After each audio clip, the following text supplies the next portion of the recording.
grant and government commitment to this effect will go a long way in broadening the social security net for those who have no other means to support themselves. We talked about basic income grant before the elections. It's in our program of action. This is what we're going to implement, expanding those who are in distress. The 350 we said will be changed to address those who are in the fringes, to enable them as they look for job and they are job seekers and all of that, whilst they are in that role, they are able to be relieved before they get employment. Invest in people is priority number 4 of the ANC. The president made an unequivocal commitment to investing in our people by meeting the basic needs of all, investing in education, improving health outcomes, and improving service delivery.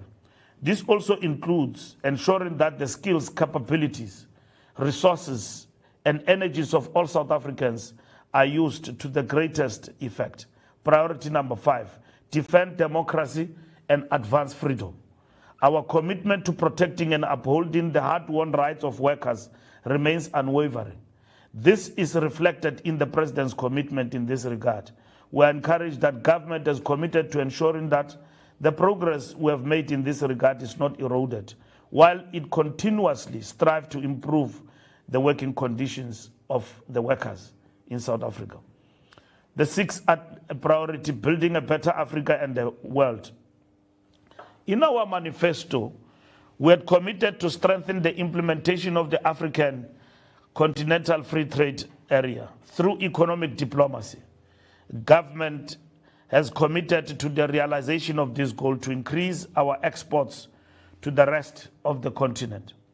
We have similarly committed to advancing progressive internationalism and solidarity with the peoples of Palestine, Western Sahara, Cuba, and others. The President made an unwavering commitment to promoting peace, security, democracy, and development across Africa through our country's foreign policy, advance a more just and inclusive world order.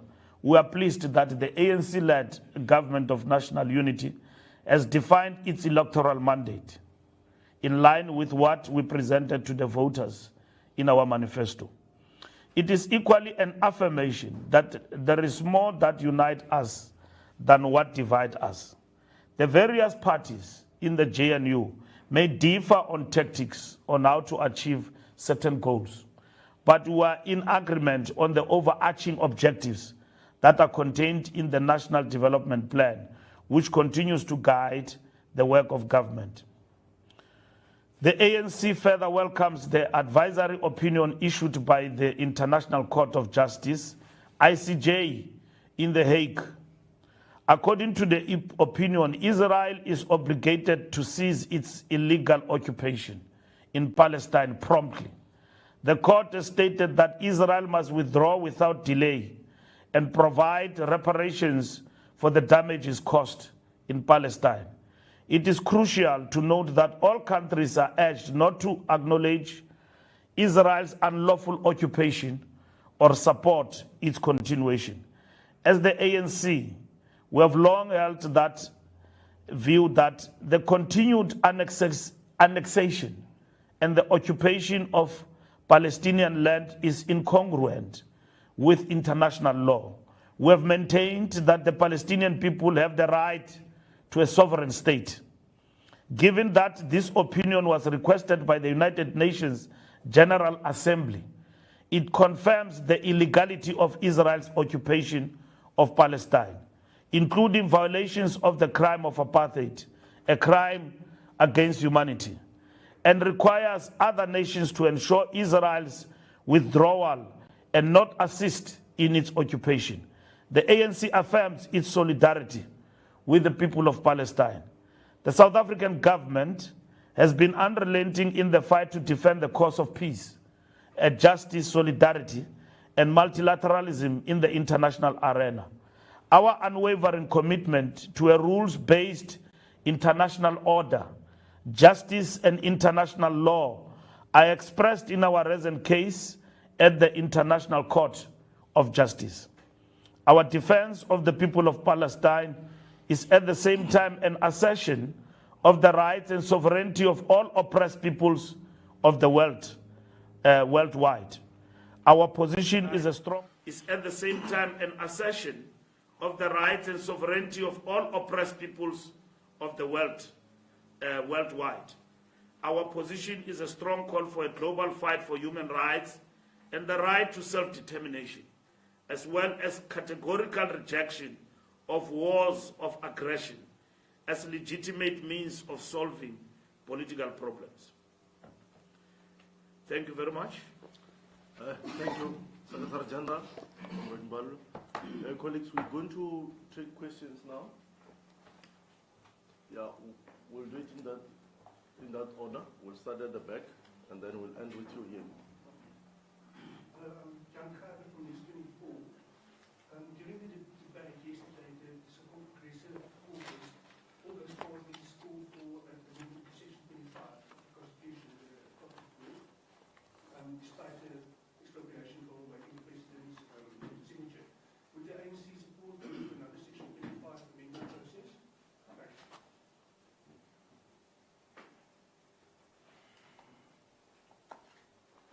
Yeah. From Eyewitness News.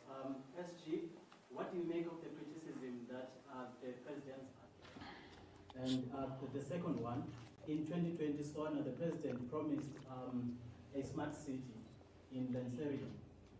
He also promised high-speed trains to connect the big cities. The President never came back to address or give an update of progress in this. What does the party have processes to actually hold its leaders accountable for misleading the public?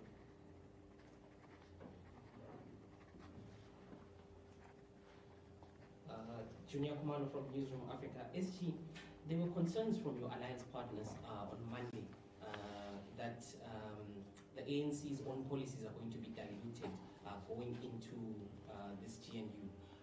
From what you've said right now, it seems like you are satisfied that the ANC's manifesto, policies contained in its manifesto, have found reflection in the President's speech. Am I reading that right?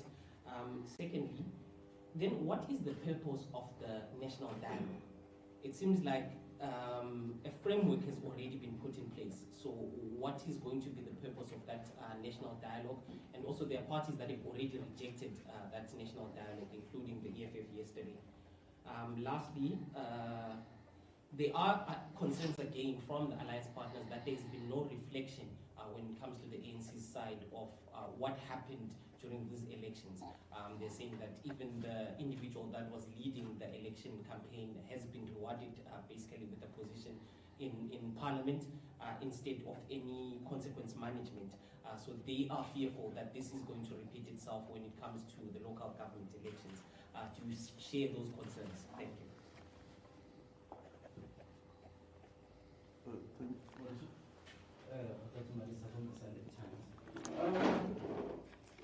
Just going to take lead from what Junior just asked. Cyril Ramaphosa criticized the ANC heavily at that political school. The SG of the ANC was present. He says the dominant faction in the ANC is now neoliberal and basically explains why the ANC would opt for a GNU that includes what he says are colonial parties, including the D and the Front Class, instead of more progressive leftist parties such as the EFF and the MK. How would you respond? Because I believe you were not able to respond through your speech at the political school. And I mean, he raised concerns of austerity being order of the day, because the DA is part of the GNU. And I think maybe in terms of the GNU also, there's a concern that it may not last. I think we've seen quite a number of parties saying they give it a year probably, but what do you think would be the red lines that could lead to the collapse of the GNU, and why do you think, if they are in, and why do you think there's this talk of this relationship not be able to see its day, especially given what's happening in Gauteng, and maybe just to touch on that as well as Are you foreseeing that it will trickle down to provinces like Gauteng and municipalities going forward? This argument that you have at national level. Thank you so much. It will be your last question. Okay, Celine from SABC.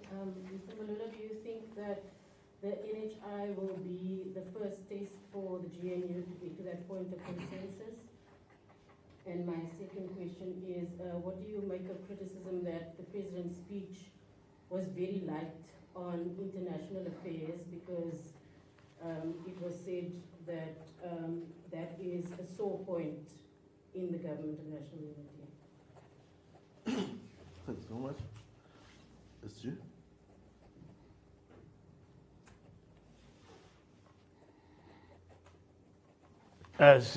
These are very difficult questions.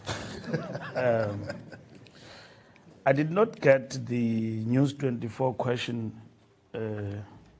very well. Or will we support the amendment? I did not get the News 24 question very well. Or will we support the amendment and so on? We wait for what is before the President to be accomplished. The land reform program must not stop. It must proceed. We may as well arrive at that decision at a later stage. But at the present moment, we have made significant progress in terms of what is before the President's desk. And that must be, we must give President a chance to process that. And then from there, we move forward and so on. But it does not mean government must stop the program of land reform going forward. And that's what is important. The second point about smart city and rail speed rail misleading the public, it is not correct. Those programs are being implemented. Remember, smart city program was identified around Lanzeria in Johannesburg, and it's in the pipeline being implemented. So what you must ask is a progress. Don't say it's misleading. An idea that is put forward, President talked about, let's imagine a South Africa where you have a train running from Messina, Johannesburg, Durban to Cape Town. I was Minister of Transport. Government is at an advanced stage to procuring because it has undertaken a case study at the present moment in terms of the speed rail. That's where you start. And then after that, you have done this, the case study. They've already committed to start a speed rail building in this administration, taking from the 6th administration from Johannesburg to Durban. So that is coming. So the case study, once it is completed, it will then lead to procuring the services of the people who will undertake the mission of building the speed rail. I've seen Panyaza talking to Matabata as premiers about the speed rail from Messina to Johannesburg. But government at the level of the Ministry of Transport, in the context of cabinet and the statement of the President, this is in the works. So I suppose the question should be, what is the progress, rather than misleading? And that's what we need to ask. And that is why, as the ANC, we are firmly of the view that government does not communicate its achievement. Once the President has put up a statement, like in the State of the Nation, it is the responsibility of the ministries. President will not cover all 32 departments, for instance. But the ministries that are there must communicate the government program, including GCIS. Government has been very weak in relation to that. Only thing that government has been doing effectively is to communicate post-cabinet decisions. Yet society that you serve requires cluster briefings by ministers all the time. You can't be a minister of sports and you are not known. You are minister of forestry, you are not known. Society must at all times know who is leading government and what progress and programs are people undertaking in terms of changing their lives for the better? We hope in the 7th administration this work is going to improve from the point of view of government to communicate, because if we were communicating, we wouldn't be having reservations that what the president said is a lie. President doesn't lie, cannot lie. There is work that has been done. The key question is, what president has pronounced, how far are we? There's a lot of work that has been covered in terms of work. Umzimvubu Dam, that has been built. Senzo did a splendid job there in that department. And you will see the progress that that department has made in terms of addressing water scarcity, shortage, leaks, and all of that through PEMI now. And building on the work that Senzo has already started. And a very wonderful DG in that department of water and sanitation. You will see bearing fruits and coming to fruition. So the government departments, we want to urge them as the ANC that they need to show progress in terms of the work that they do. Otherwise, we will come to the conclusion that President's speeches are misleading. And some overzealous chaps will say it's a fiction. And so, yet there is work that has been done. And when they run out of criticism, they use derogatory and insufficient criticism on the president based on lack of reportage on the part of government departments. Junior, it is very clear that there is no policy dilution. We have always said, and we want to repeat, that government of national unity is not a melting pot, in which everybody is going to agree with what we do.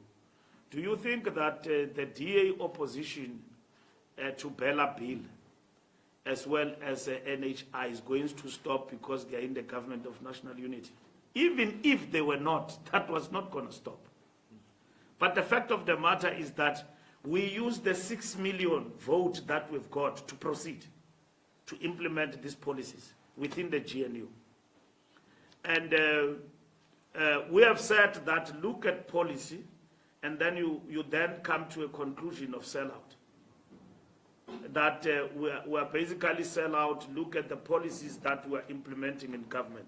What we want through the government of national unity, which is the mandate of the people, is stability.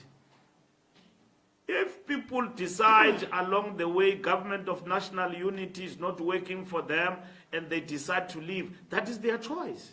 You can't stop them. Government of national unity is not cast in stone. Now, this thing that some chaps were elevating as a key strategic thing, that government of national unity is gonna end. It might end, but it will not collapse. Government. You must understand the politics properly to come to a conclusion that something is going to collapse. It might end, it will not collapse. And it is correct that those who come through government of national unity themselves will want to make a point and a statement that they are not just passengers, they are there to prove their record. But let me explain to you. ANC with 40% still has got sway over key strategic government departments to realize its goals. So it's not a surprise that President Ramaphosa reads ANC's manifesto in the statement. Why should it be a surprise? Because GNU is led by the ANC. Why should it be a surprise in KZN when Ntuli, Umpemba, the Premier of KwaZulu-Natal, reads Inkatha Freedom Party manifesto in the government of national unity in KZN? Why? It shouldn't be. That's how it should be. ANC cabinet MECs in KwaZulu-Natal will make it a point that in those MECs, they deliver and they drive the program of social transformation to recoup back the lost ground in KwaZulu-Natal so that the ANC can come back into power. Even in the GNU, and others have rejected because they wanted a marriage. We don't have a marriage. What the EFF and Zuma want is a marriage. which is not clearly defined. Worse off with Zuma. He was there, I saw him there yesterday, and they were demanding he must be recognized like a Dalai Lama and so on. I mean, the fact of the matter is that we are not about that. We are about substance, of transforming the lives of the people for the better. They don't debate the issues that the president put on the table and even argue for their case, but they are labelers and derogatory and attacking. But the fact of the matter is that the statement that the president have presented to the Republic, it's a program of action of government, and that's what we welcome. And that program of action, largely, it is based on the ANC 6 priorities. I've just, in an elaborate manner, presented that in terms of the statement, and it is out for circulation. Now, it shouldn't be a surprise. Of course, it's a political game and opportunistic purpose on the part of others to seek to define GNU as a sellout position. The purpose of the dialogue, national dialogue, which is going to proceed, is about mobilizing broader sections of South African society to give meaning to social compact of South Africa working together. Yes, EFF rejects everything. They even rejected, they didn't come to the coalition's meeting and all of that. They sent their mascot in the form of ATM to represent them there and insult the coalition conference, and then he left. So those people, you don't expect them to work for national unity in South Africa. It's our program of action. Civil society, churches, and everybody, you were there at the inauguration. What did the people say? They welcomed the government of national unity. Don't look at the government of national unity in relation to political party interest. Look at it broadly, including those who did not come to vote, by the way. Who did not come to vote, who sat down and said, I've got a grievance. My situation has not improved. I did not have electricity. I love the ANC, but I'm not going to stand up in the queue and wait and cast my vote once again. Up until they show me that they care about our interest, I will stand up and vote. And my belief in this party will be rekindled. People's interest is critical. The ANC could have gone with a selfish approach that is purported out there of just two parties and run government. It will be disingenuous to what has become. It will equally be arrogant that this party does not see that it has lost power. We have lost power 40%. And we are still in the center of social transformation. We characterize it as a setback. It is a setback that a genuine revolutionary party take serious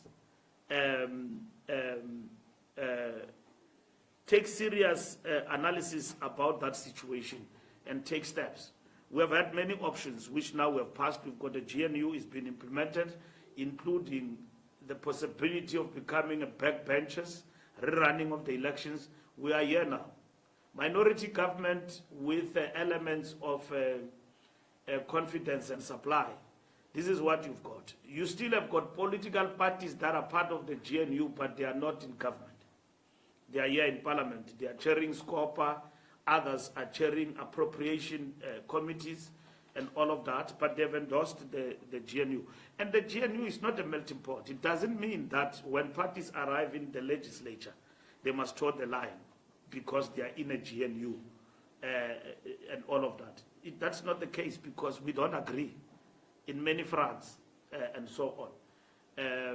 And that is going to continue like that.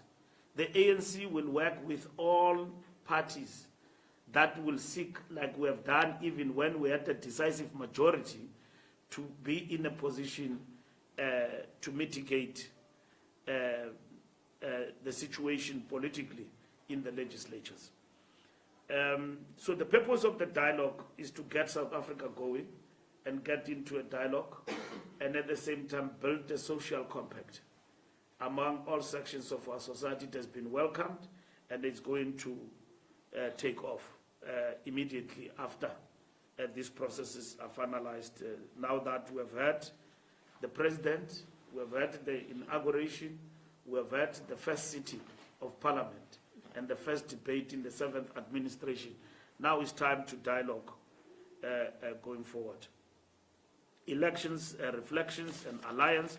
We are going to have reflections and robust and honest about what went wrong in terms of these elections.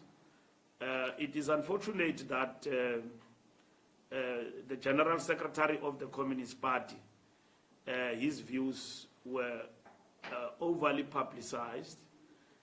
We perhaps need to interrogate what he means, that the ANC has got a dominant faction of neoliberalism, without suppressing his view. But what the party must understand is that the ANC exercises its rights as an organization. It has got its National Executive Committee and can take decisions.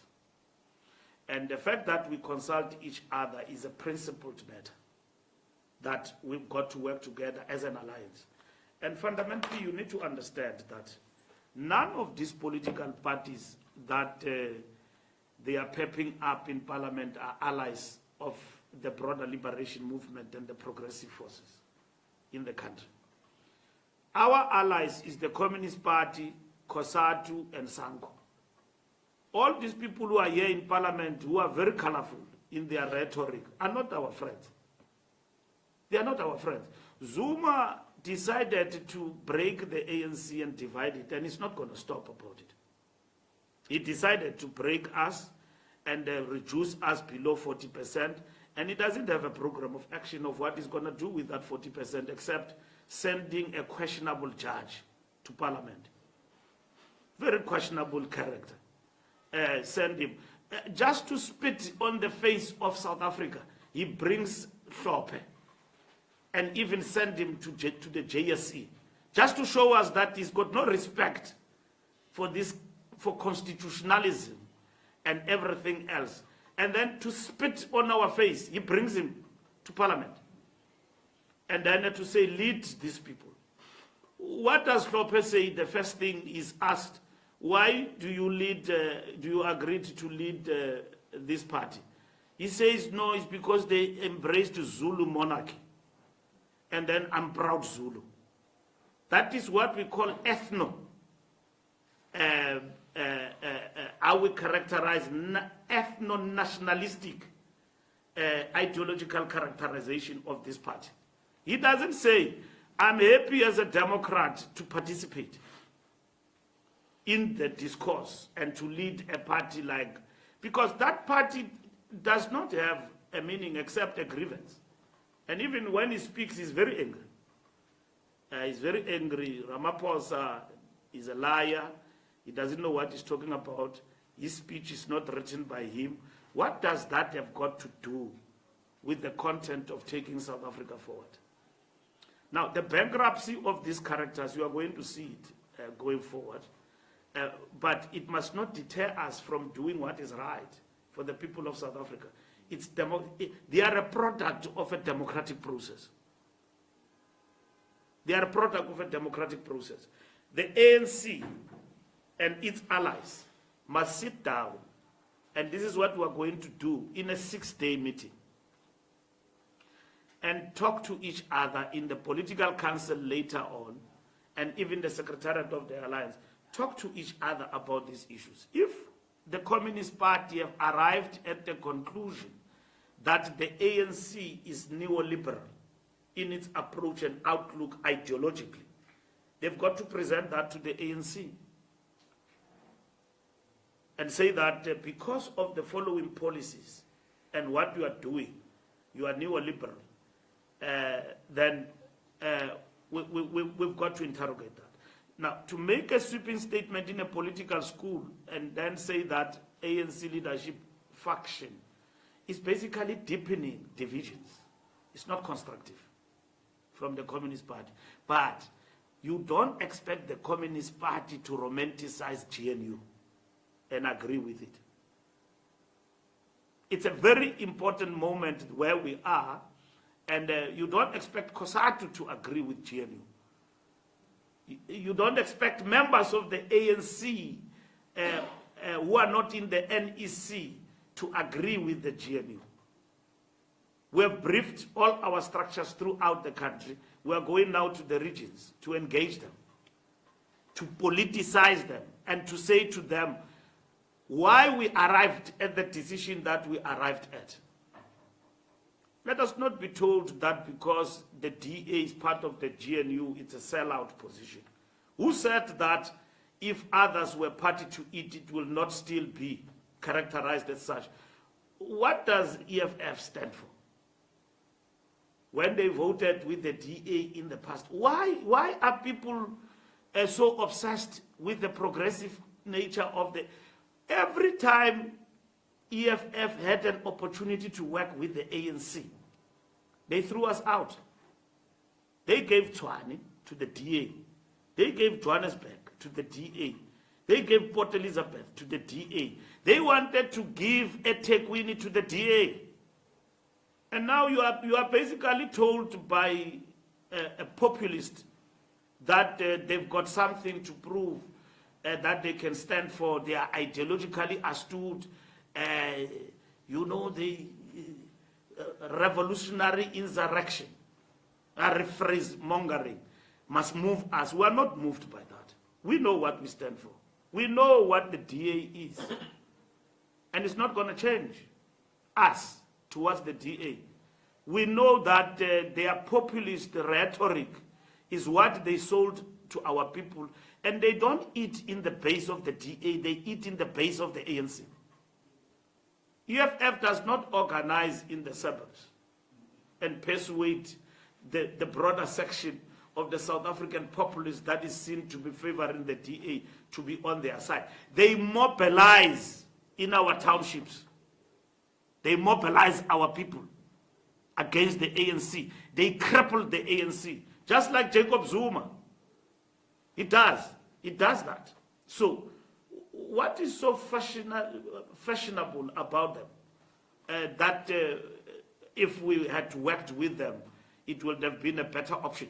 First and foremost, as I conclude on that point, they rejected GNU, and then they did not know what they want from us. And two, they rejected our president. Zuma said he doesn't want our president. Today we have been asked to work with him. We said to us, if you don't want our president, he's a redliner. We said so. Today it has been distorted. These people are not even being asked what do they stand for, except the land rhetoric. We have taken the land reform ministry beyond rhetoric and gave it to the PAC. And we're going to support them to get the land back. What are you talking about? 1% seat, political party, liberation movement. We gave them a significant position in the government of national unity. If they came, they wanted to be part of government of national unity, we would have also given them positions in that government as the ANC. They said they don't want to come in. They want, and one of their very colorful leaders used this terminology: you are a dying party, you are better off dying in our hands than on the other side. Now somebody comes and negotiates with you and say you are a dying party, you are better off dying with us than with the other side. And then it tells you that it's not arrogant. We said we're getting into negotiations, and we're not going to go into these negotiations with a cap in the hand. With our 40%, we will decide what we want to do. We will decide to deepen the national democratic revolution and preserve what our people want, which is what I've explained in our manifesto. That's what we're doing. We're not concerned about ideological confusion and concoction that we have been persuaded to follow at the speed of the moment. We are persuaded by policy. The minute the president and his cabinet are going to tell us that NHI cannot be implemented in our government because of the constraints of the government of national unity, then we will know that is the moment of sailing out. This president of ours and his collective have given us not just a blueprint, a program of action that unites South Africa, that addresses the statement of intent that is fundamentally about the redress of our society. That's how you must judge them. And that's what is important to us. We will engage with the allies, as I've said, and it doesn't mean that Solly Mapaila, as the General Secretary of the Communist Party, has got no right to characterize the ANC as neoliberal. We are interested to know how did he arrive at that. The time of talking through public platforms and insult each other and not behave maturely as the alliance are over. I can do the same. You are saying, Madisha, I was at the Nehau conference. I dealt with politics at the Nehau. Soli spoke after me. And it was right for him to talk to the workers and characterize issues from a political context and ideologically, why he arrived at that particular thing. Now we're dealing with snippets, you know, like gossip, WhatsApp group. And Soli, clip, we don't know what he said and why he arrived at that particular conclusion. Okay, maybe because of the DA and all of that. And so what he says, we're better off to work with the others. And we can equally engage. Who said these others are better off than the DA? Because our ally is COSATU, Communist Party. All these people are not our friends. We work with them in the best interest of national interest of South Africa. And what is that national interest to us? Is stability of government, is a government that is working for the people. And then in that government, the ANC must then realize what it promised. The 6 million people and even beyond what we can do as a party. And that we can renew ourselves. We have been told that will drop below 50%. And then we fought very hard not to drop. We knew. Even our own research told us that you are standing at 43%. We even went below 43% to 40%. What does that tell you? That's why we characterize it as a significant setback. What does then the ANC do to respond to that situation? You are not going to respond to that situation by labeling. You face the truth as a party. You don't look inward. Stop fighting about positions. People are not interested in that. They are interested in changing their lives for a better. There are people in the ANC already who are obsessed about the conference that is coming. They must be stopped. They must be stopped. We are in a big problem. Big challenge, 40%. There are still people who are entertaining who must be the leader of the ANC as a primary program of action of the ANC. And they think that is revolutionary because they live for that. We can't be a party like that. We change or we ship out. We are now with one foot in and the other one out. Probably this man next to me had ambitions to become minister, but it's impossible. It's impossible with 40%. It's impossible to become minister Mchana with 40%. You will be minister if the ANC comes and regroup and win with a bigger majority. Even without looking at that, we are obsessed who becomes the leader. It can't be like that. This organization will die. Here in the Western Cape, we are having a meeting now. Western Cape, we are not giving DA the run for their money. It's business as usual. Cannot be. Cannot be. We've got to be a serious party that fight for its people and become an opposition here in the Western Cape and become visible, not only during elections. Even Gaten McKenzie has performed far better than us in certain areas in this province. Why? Why is the ANC not obsessed with that? These are the things we are going to discuss in our meeting, 6-day meeting. Madisa, dominant faction, I've answered that question. The leftist party, yeah, no, I'm answering. I'm with Madisha now. Leftist party, austerity and all of that. I've answered that question. What is left today is very diluted. In political terms, it's very diluted. There is a concern that the GNU might not last. I've answered that question. We need to understand that the GNU may last, may not last. The question is, when it then does not last, what leads to it not lasting? What we know is that we are advocating for stability for this country, and that government must continue in a big way. Yes, GNU to local government, that can happen. And I just want to clarify this issue about Gauteng. There is no Gauteng that defied national. We gave Gauteng to negotiate. We agreed with the DA and others when we're talking that we will allow provinces to negotiate on their own. And Gauteng, by the way, did not reject the DA. They did not agree on the modalities of constituting cabinet. Now, you see, the leader of the EFF does this thing of using gossip in the ANC to try and divide. That game is over. I saw him changing that into their strategy. That in Gauteng will support the ANC because we want to prove to them their national leadership. This, that's a gossip. When he sits with his friends in the ANC, they gossip about the ANC and they change that into a strategy. That's a gossip. It ends there.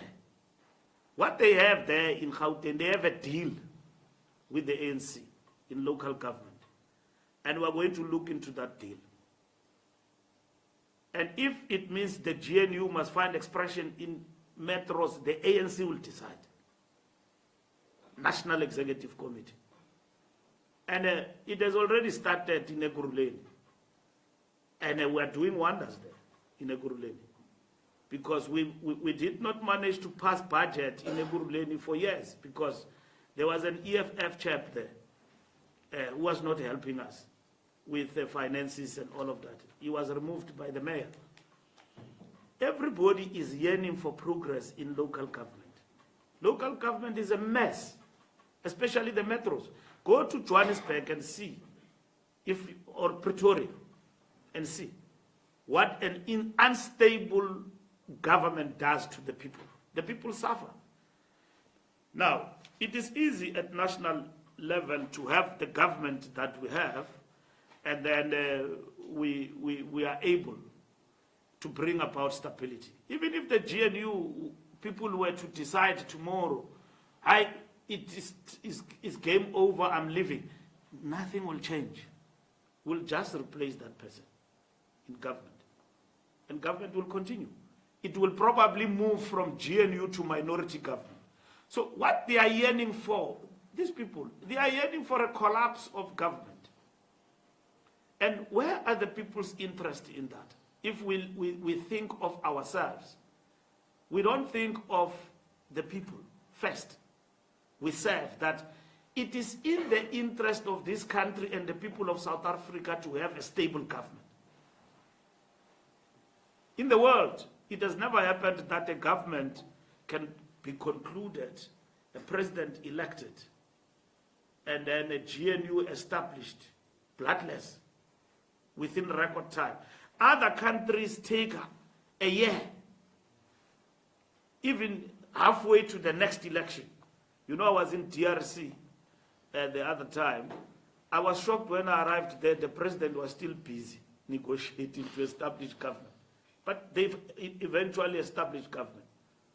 Long after the election, what happened in South Africa? Everybody maturely came around we established government, and the ANC provided leadership. With the 40% we've got, we didn't go around and do all funny things that anyone could do in a precarious position that a party that was so dominant could do. We didn't do that. We worked with everybody, established government, and we're leading.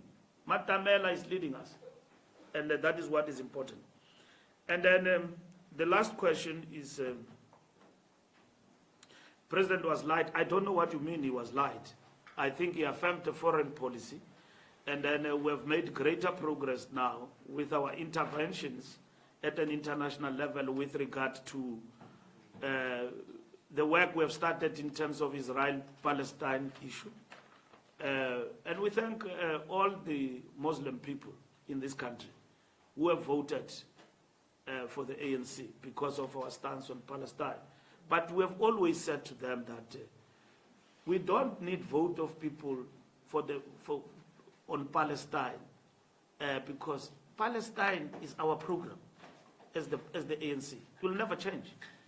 Up until Palestine is free, we will not relent. And we thank all people of this country, Muslims, who have voted for us. And we know in Gauteng, in the Western Cape, everywhere else, because they don't constitute a bigger population in terms of vote, but they did vote. And we know what that vote means. And we are not about to betray them. And we have never betrayed the cause of the Palestinian people from Nelson Mandela to Ramaphosa. And we still maintain that till today. And we will continue up until Palestine is free, Western Sahara is free. We will not stop up until the blockade is uplifted against the Cuban people. The liberation movement in this country, led by the African National Congress, will not relent. Will not relent in that cause. Otherwise, that will not only be the betrayal of anything else, but it will be the betrayal of who we are as a party. We know of people who are pseudo-revolutionaries who went to collect money in Morocco for their campaigns in this country and forgot the plight of the Palestinian people. We know. They went there, collect money, do everything of what they can, and because they got support. They got money from Israel. But they are revolutionaries here in our country. Big revolutionaries. They were supported by Israel because our government was firm. And they are not going to tell us where to turn, because when the time is right, we'll tell them who they are. And that's what we'll do. When the time is right, we'll tell them who they are and what they represent.